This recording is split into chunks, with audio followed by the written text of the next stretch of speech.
Inti iman Paulus dipersatukan dengan Kristus setelah mati bagi dosa. Roma 7 ayat 1-4.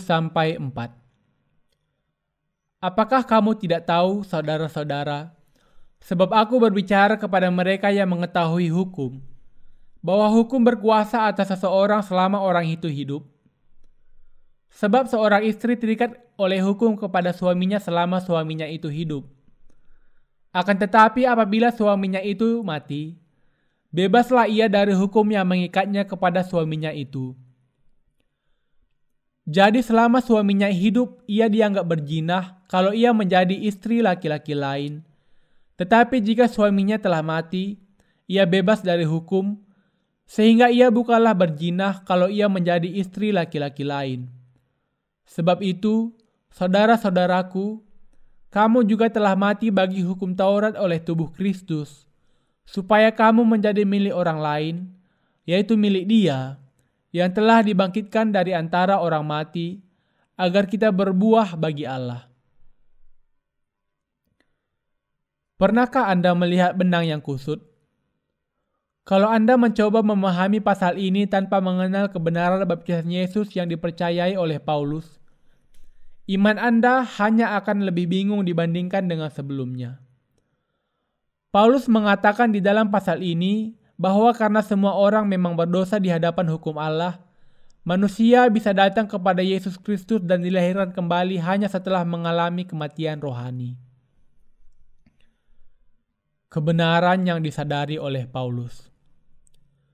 Roma 7 ayat 7 mengatakan, "Jika demikian, apakah yang hendak kita katakan? Apakah hukum Taurat itu dosa? Sekali-kali tidak. Sebaliknya, justru oleh hukum Taurat aku telah mengenal dosa." Paulus melanjutkan, "Karena aku juga tidak tahu apa itu keinginan, kalau hukum Taurat tidak mengatakan, jangan mengingini." Lalu ia melanjutkan lagi, "Tetapi dalam perintah itu dosa mendapat kesempatan untuk membangkitkan di dalam diriku rupa-rupa keinginan." Paulus menyadari bahwa ia sudah melanggar semua 613 perintah Allah. Dengan kata lain, ia tidak lebih dari bongkahan dosa yang tidak bisa tidak melakukan dosa. Karena ia adalah keturunan manusia pertama, Adam, dibuahi dalam kesalahan dan dikandung dalam dosa. Semua manusia yang dilahirkan ke dalam dunia ini berdosa, mulai kelahiran sampai kematiannya. Mereka tidak bisa mentaati perintah Allah. Bagaimana mungkin bongkahan dosa itu bisa mentaati seluruh 613 perintah hukum Allah?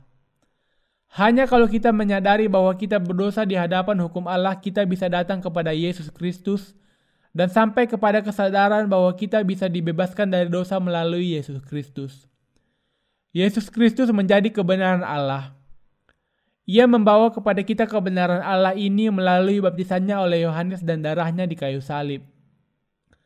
Karena itu kita semua harus mengenal dan percaya kepada kebenaran Allah. Inilah mengapa kita harus percaya kepada Yesus adalah karena kebenaran Allah ditemukan di dalam Dia.